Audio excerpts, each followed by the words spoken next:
سالو لي زامي، اهلا بكم في فيديوهات تعليم اللغة الفرنسية مجانا. انا هبة.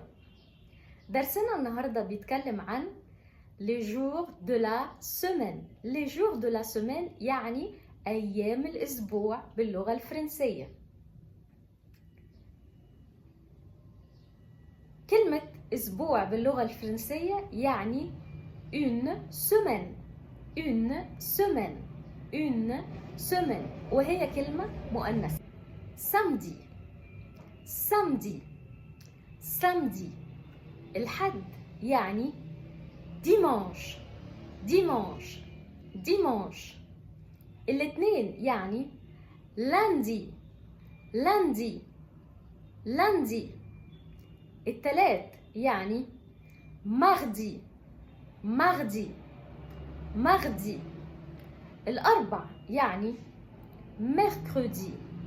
mercredi. mercredi. الخميس يعني jeudi. jeudi. jeudi. الجمعة يعني vendredi.